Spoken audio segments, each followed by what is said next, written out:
मालकिन मालकिन मुझे आपसे कुछ बात करनी है। हाँ बोल, क्या बात कर रही थी? मालकिन वो मैं सोच रहा था कि अपनी बीवी के साथ ना शिमला घूम कर आ जाऊँ। हाँ, तो इसमें मैं क्या करूँ? मालकिन वो क्या है ना, जब हमारी शादी हुई थी तो उस टाइम पे हमारा हाथ बहुत तंग था, इस मारे ना हम कहीं घुमा नहीं पाए अपनी बीवी को, इसलिए हम उसको ना अब ले जाना चाहते हैं हनीमून पे शिमला। मैं उसको कहीं लेके नहीं गया ना घुमाने, तो उसके घर वाले, उसके रिश्तेदार और उसकी सारी सहेलियाँ उसको ना ताने मारती हैं कि तेरा पति कैसा है, तेरा कोई लेके नहीं गया घुमाने। बस इसीलिए मालकिन हम उसको ना कहीं घुमाने ले जाना चाहते हैं। अबे दो कौड़ी के नौकर, तो फिर तू ये सब कुछ मुझे क्यों बता रहा है? इन सब में मैं क्या तेरी हेल्प कर सकती हूँ? हाँ, मेरे आगे ये राम कथा मत गा। मालकिन वो क्या है ना, हमारी शादी को पूरा 1 साल होने वाला है, तो मैं सोच रहा हूँ मालकिन उसको इसी साल में ले जाऊँ घुमाने। अब क्या है ना मालकिन, अगर इसी साल में मैं उसको घुमाने ले गया तो वो भी खुश हो जाएगी। देख, ये फालतू की बकवास मत कर मेरे आगे। मुझे ना तू साफ साफ बता कि तुझे मुझसे क्या बात करनी है या क्या काम है। ये सब बातें करके ना तू मेरा टाइम वेस्ट कर रहा है, समझ क्या? मुझे और भी काम है, या गर्मी में खड़ा कर रखा है बेवकूफ कहीं का। वो मालकिन क्या है ना, मैंने 15-16 हज़ार रुपये जोड़ रखे हैं घूमने के लिए। मैं सोच रहा था कि आप 5-7 हज़ार रुपये और दे देती, पैसे तो खर्च होंगे नहीं, वो सिर्फ ज़रूरत के लिए, अगर ज़रूरत पड़ेगी तो ही खर्च करूँगा, और खर्च नहीं किया ना तो मैं आपको आकर वापसी दे दूँगा वो पैसे। अच्छा, तो तेरे को पैसे चाहिए थे तो मुझे बोल देता ना डायरेक्टली, इतना घुमा फिरा के क्या बोल रहा है? लेकिन हाँ, मेरी बात सुन ले, मेरे पास पैसे नहीं है तेरे को देने के लिए, और ना ही मैं तुझे कोई पैसे देने वाली। मालकिन देख लीजिए ना, अगर हो पाए तो। वो क्या है ना, हमारे बीवी का थोड़ा मन बहल जाएगा, उसका बहुत मन है घूमने का बाहर।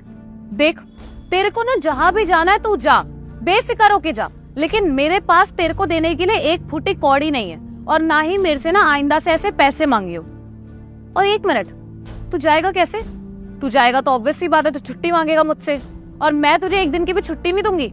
अगर मैंने तुझे छुट्टी दे दी तो इसका मतलब तो पूरे घर का काम मैं करूंगी। मेरे से नहीं होता काम, मैं नहीं करने वाली हूँ कोई काम, समझ गया ना तू?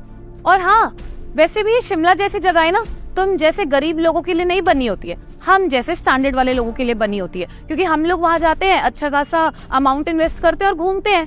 क्या फायदा तुम जैसे लोग शिमला जाओगे मुझसे उधार मांग के, है ना? कर्जा मांग कर अपनी बीवी को सपने दिखाने के क्या फायदे यार? इससे अच्छा है उसे प्लीज इस रियलिटी में जिवाओ, और उसे बता कि मैं एक नौकर हूँ और मैं कहीं नहीं जा सकता, नहीं घुमा सकता कहीं तुझे। मालकिन मैंने अपनी बीवी को वादा कर दिया था, इस मारे में आपसे कह रहा हूँ, प्लीज मालकिन आप मना मत कीजिए, बहुत उम्मीद से पैसे मांग रहा हूँ आपसे। देख, तुझे ना बहुत देर हो गई है मुझसे बहस करते करते, मेरे आगे ना ये फालतू की बातें मत कर। और एक बात ना मेरी याद रख, ये घूमने के चक्कर में ना तू जरूर अपनी नौकरी गवा देगा। तुझे शर्म तो आ नहीं रही होगी, है ना? पूरे बिल्डिंग वालों के आगे यहाँ पर नीचे खड़े होके मेरी बेइज्जती करवा रहा है, इतनी देर से मेरे से बहस कर रहा है। क्या सोचेंगे लोग कि एक नौकर अपनी मालकिन से बहस कर रहा है, जबान लड़ाता है इनका नौकर।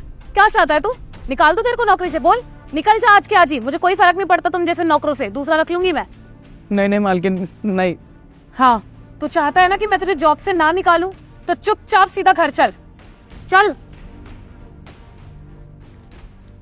अरे यार भैया, आपसे एक काम था। काम? कैसा काम? वो भैया क्या है ना, हम अपनी बीवी को ना हनीमून पे लेके जाना चाहते हैं। हनीमून पे?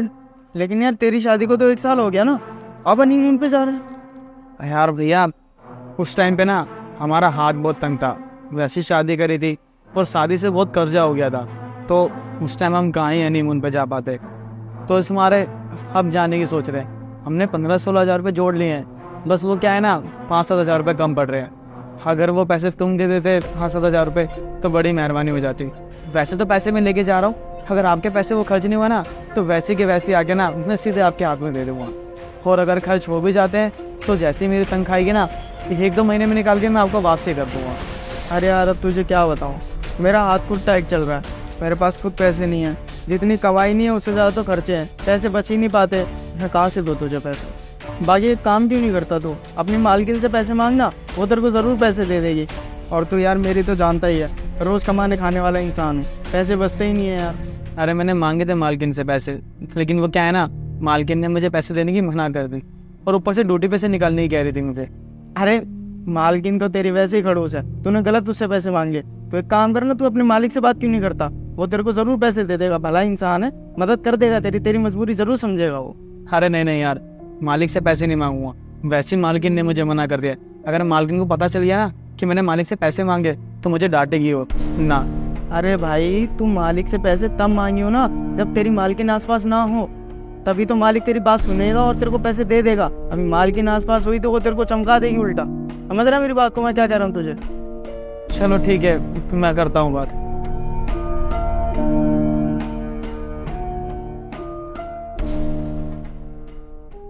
मालिक पानी। शुक्रिया। मालिक वो आपसे कुछ बात करनी थी। हाँ बोल। मालिक हम अपनी घरवाली को ना हनीमून पे शिमला ले जाना चाहते हैं, तो उसी के लिए आपसे थोड़ी मदद चाहिए थी। क्या हनीमून पे जाना है? लेकिन रामू तेरी शादी को तो 1 साल हो गया ना, तू अभी तक हनीमून पे नहीं गया? मालिक उस समय ले जा नहीं पाए, खर्चा इतना हो गया था। अब थोड़े बहुत पैसे इकट्ठे किए हैं। वो क्या है ना, 5-7 हज़ार रुपये की ज़रूरत है, बस वही आपसे चाहिए। वो क्या है ना, मैंने अपनी घरवाली को वादा भी कर दिया है, अगर ऐसे में मना करूँगा तो वो बुरा मान जाएगी। चलिए बात तो तू सही कह रहा है, थोड़े बहुत पैसे एक्स्ट्रा होने ही चाहिए अगर हम कहीं बाहर जा रहे हैं तो। और वैसे भी तो अपनी वाइफ के साथ जा रहे हैं, तो कोई बात नहीं। तो एक काम करियो, तुम ऐसे पैसे ले रही हो, परेशान मत हो, और पैसे धीरे धीरे करके अपनी सैलरी में से कटवाता रही हो, ठीक है? अब तो कोई दिक्कत नहीं है। हाँ रुक जा, मैं अभी पैसे मंगवा। साक्षी, साक्षी, हाँ जी।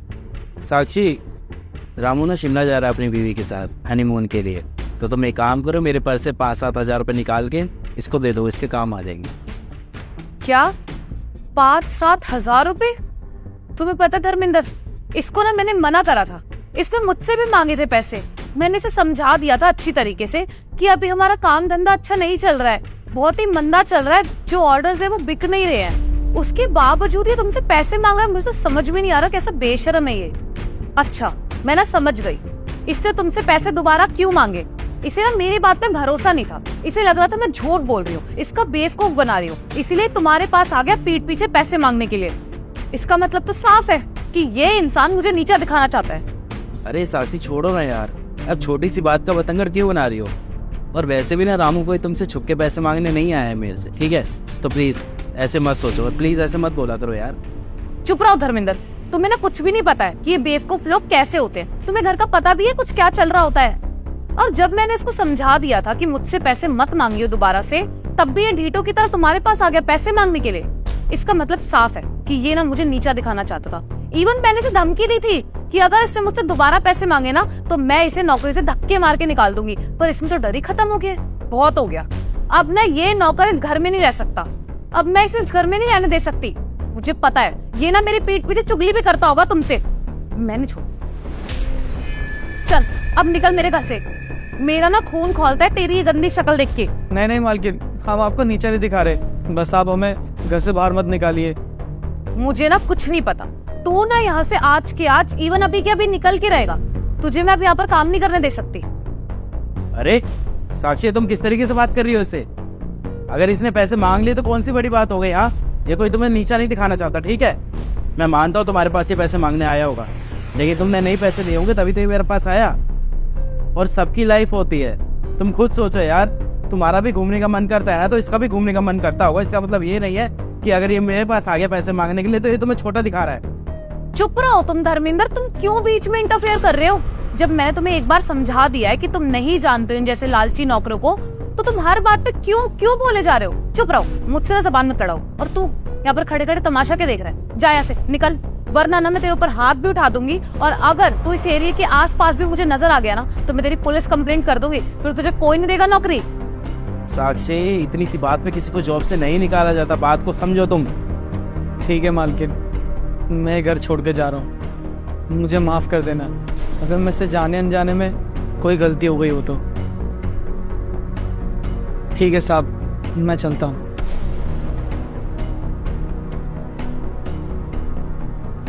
साक्षी, तुमने बहुत गलत किया, रामू को काम से निकाल। तुम्हें पता है वो बेचारा इतने सालों से हमारे यहाँ पे काम कर रहा था और तुमने 1 मिनट नहीं लगाया उसको घर से बाहर निकालते हुए। अरे शर्म आनी चाहिए यार तुम्हें। अगर हमारे पास पैसे थे तो हमने क्यों नहीं दिए उसे पैसे? और तुमने क्यों झूठ बोला कि मेरा काम नहीं चल रहा है? अरे काम अच्छा खासा चल तो रहा है, फिर क्या दिक्कत है अगर 5,000 रुपए से दे देते तो? धर्मेंद्र, तो प्लीज अपने ऑफिस के काम पे ध्यान दो ना, घर संभालने के लिए मैं हूँ ना, मैं देखती हूँ घर का। तुम्हें कुछ नहीं पता होता तो तुम मत बोला करो। क्यों मुझसे लड़ रहे हो बेफालतू में उस नौकर की वजह से? और ये तुम्हारा ही सर चढ़ाए हुए का नतीजा है जो आज ये मुझसे जबान लड़ा रहा था। और इतने पैसे मांग रहा था। अदरवाइज इनकी औकात नहीं होती है कि इतने पैसे मांगे, वो भी एडवांस, और छुट्टी भी मांग रहा था। काम करो तुम अपना। हद है सूरत की। हे भगवान, हमारी क्या गलती थी जो मालकिन ने हमें घर से बाहर निकाल दिया। हमने तो उनकी इतने साल सेवा की है, मालिक की सेवा की है। जब हमें पैसों की ज़रूरत पड़ी तो उन्होंने हमें हमारी औकात दिखा दी। सही कहते हैं लोग, कोई किसी का नहीं है आज के टाइम पे।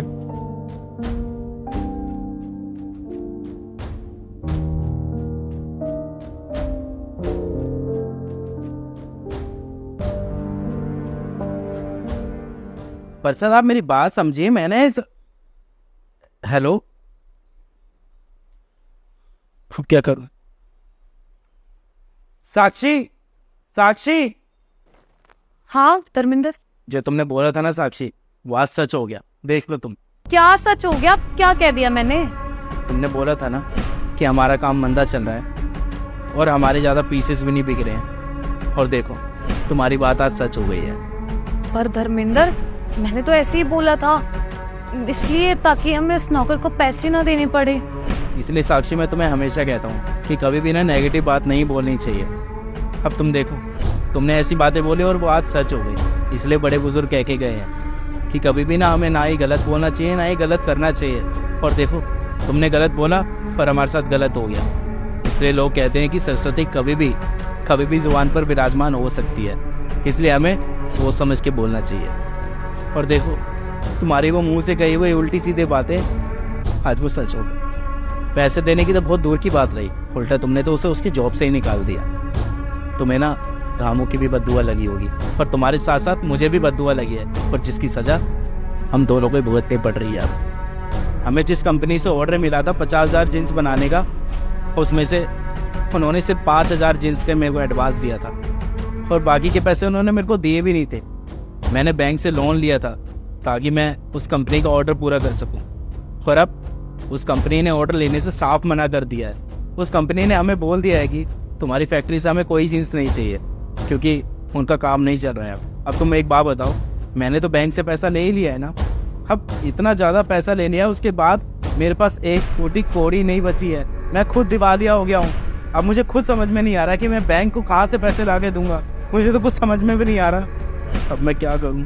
मैंने बैंक से जितना भी पैसा लिया था ना, उन सब पैसों से मैंने माल तैयार कर लिया। अब जब कंपनी ने ही मना कर दिया माल लेने से, तो मैं कहाँ जाऊँगा? किसको बेचूंगा वो माल? इस टाइम ना तो कोई माल खरीदने वाला है और ना ही मेरे पास पैसे बचे हैं जो मैं बैंक में वापस करूँ। अब मुझे कुछ भी समझ में नहीं आ रहा है कि अगर हमारा माल नहीं बिका तो मैं कहाँ जाऊँगा? हम तो साक्षी रोड पे आ जाएंगे, क्योंकि जितने का हमारा ये घर नहीं है ना, उससे ज़्यादा का तो मैंने लोन ले रखा। हम तो सड़कों पे आ जाएंगे। मुझे कुछ समझ नहीं आ रहा। Dharmendra, I am really sorry. Please यार, मेरे को पता है कि मैंने बहुत बड़ी गलती करी है, लेकिन प्लीज हो सके तो मुझे माफ कर दो। और सही कह रहे हो तुम, काश मैं उस नौकर की थोड़ी बहुत हेल्प कर देती। हमारे पास तो ऑलरेडी बहुत पैसा था। अगर मैं उसे दे भी देती 5-10 हज़ार रुपए, तो मुझे नहीं लगता कि हमारे ऊपर कोई खास इफेक्ट आ जाता। लेकिन स्टिल यार, मैंने गलत करा। कहते हैं ना कि जब हम दूसरों के लिए गड्ढा खोदते हैं तो इंसान खुद ही उस गड्ढे में गिर जाता है, और वही हुआ मेरे साथ। देखो, कल मैंने उसकी हेल्प करने से मना करा था, और आज हमारी ऐसी कंडीशन आ चुकी है कि शायद हम किसी इंसान की हेल्प ही नहीं कर सकते। हम खुद इतने हेल्पलेस हो चुके हैं। सॉरी यार, प्लीज, सब मेरी वजह से हुआ है। चलो साक्षी, ये तो अच्छी बात है कि तुम्हें अपनी गलती समझ में आ रही है और तुम माफ़ी भी मांग रही। लेकिन मेरी बात हमेशा याद रखना कि कभी भी ना जाने अनजाने में अपनी जुबान से कोई ऐसे शब्द मत बोल देना जिसका पछतावा हमें बाद में करना पड़े। ऐसा कुछ मत बोल देना कभी कि जिसका भुगतान हम जिंदगी भर ना कर पाए। और हाँ, तुमने रामू से बदतमीजी से बात करी थी ना, हो सकता है कि हमने उस बेचारे का दिल दुखाया है और ऊपर वाले ने हमें उसी की सजा दी हो। बेहतर यही होगा कि हमें अभी की अभी जाकर रामू से माफ़ी मांगनी चाहिए, क्योंकि भगवान सब देखता है। अगर हम उसकी मदद करेंगे, हो सकता है कि हम अपनी गलती सुधारने तो भगवान कोई ना कोई हमें रास्ता दिखा दे। तो बेहतर यही है कि हम अभी की अभी रामू के पास चलें और तुम अपने किए की माफ़ी उससे मांग लेना। क्योंकि अगर तुम मुझसे माफ़ी मांग लोगी ना तो तुम कोई छोटी नहीं हो जाओ। हाँ धर्मेंद्र, तुम सही कह रहे हो। हम चलते हैं रामू के पास और मैं उससे दिल से माफी मांगूंगी। क्या पता भगवान सब कुछ ठीक कर दे। हाँ, तुम चलो मेरे साथ। चलो। सुनो, तुम्हारे मालिक और मालकिन आए हैं। अरे साहब, आप मेम साहब अब यहाँ पर क्या करने आए हैं आप? आपने मुझे जॉब से निकाल तो दिया, अब कौन सी कमी रह गई थी और गाली देने आ गए यहाँ पर? नहीं नहीं रामू, मैं तो अपने किए की माफी मांगने आई हूँ तुमसे। किए की माफी मेम साहब? मतलब? हाँ रामू, किए की माफ़ी। साक्षी को अपनी गलती का एहसास हो चुका है, इसलिए किस तरीके से तुमसे बदतमीजी से बात कर रही थी, अब इसको अपनी गलती पता चल चुकी है।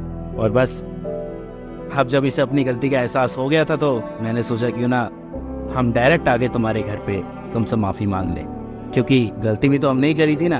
तो जैसी बात है, अगर गलती हमने करी है तो हम ही सामने से आके तुमसे माफ़ी मांगेंगे, और अगर कोई सामने से आके माफ़ी मांग ले तो वो इंसान छोटा थोड़ी हो जाता है। तो बस साक्षी अपने किए की माफ़ी मांगने आई है तुमसे। हाँ रामू, प्लीज हो सके तो मुझे माफ कर दो। मैंने बहुत गलत करा है और मैं माफी के लायक भी नहीं हूँ। रामू प्लीज मुझे माफ कर दो। मुझे पता है मेरी गलती माफी के लायक नहीं है, but I am really sorry. तुम्हें मैंने जब से जॉब से निकाला है ना, हमारे घर की स्थिति बहुत खराब हो गई है। जो मैं तुमसे बोल रही थी ना कि हमारा बहुत लॉस हो रखा है, ये वो, हमारे पास पैसे नहीं है, शायद भगवान ने मेरी वो बात सुन ली और आज हमारी ऐसी कंडीशन आ चुकी है कि हमारे पास सच में ही पैसे नहीं है। हम बहुत शर्मिंदा है अपनी गलती पे। रामू तुम प्लीज़ मुझे माफ़ कर दो। जब हमारे ऊपर मुसीबत आई ना तो मुझे पता लगा कि मुसीबत किसे कहते हैं। प्लीज़ रामू। हाँ रामू, साक्षी बिल्कुल ठीक कह रही है, तुम प्लीज़ इसे माफ़ कर दो। और वैसे भी तुम मुझे अपना बड़ा भाई मानते हो ना, तो इस हिसाब से तुम्हारी भाभी हुई तो इतना तो बनता है यार। नहीं साहब, आप माफ़ी मत मांगिए, आपकी तो कोई गलती भी नहीं थी। और रही बात मालकिन की, मालकिन को भी मैंने माफ़ कर दिया। और साहब, आपको यहाँ पर आने की क्या ज़रूरत थी? आप मेरे को बता ही देते, मैं भागा भागा आपके पास आ जाता।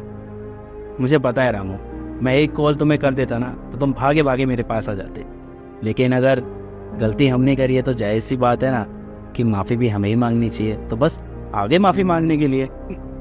धर्मेंद्र, रामू तुम्हें अपनी वाइफ के साथ हनीमून पे जाना था ना, तो ये लो पैसे, आराम से जाओ। नहीं मालकिन, इसकी कोई ज़रूरत नहीं है, हम अब नहीं जा रहे हैं शिमला। अरे क्यों करना है प्लान कैंसिल? जाओ वरना तुम्हारी वाइफ गुस्सा हो जाएगी तुमसे। ये लो पैसे, ले लो। आपका बहुत बहुत शुक्रिया मालकिन। और हाँ रामू, तुम्हें हमने कोई जॉब से नहीं निकाला है, तुम आराम से जितने दिन भी तुम्हें शिमला घूम के आना है ना, तुम घूम के आओ और उसके बाद हमारे यहाँ पर आ जाना जॉब करने के लिए, ठीक है? बहुत बहुत शुक्रिया मालकिन आपका, आप बहुत अच्छी हैं जो आपने मेरी मजबूरी समझी। अरे तुम खड़ी क्यों हो? देखा नहीं मालिक आए हैं, जाओ चाय वाय बनाओ उनके लिए। जी मैं तो भूल ही गई थी, मैं चाय बना के ला। आप एक काम कीजिए, आप बैठिए यहाँ पे, मैं चाय लेकर आती हूँ। ठीक है।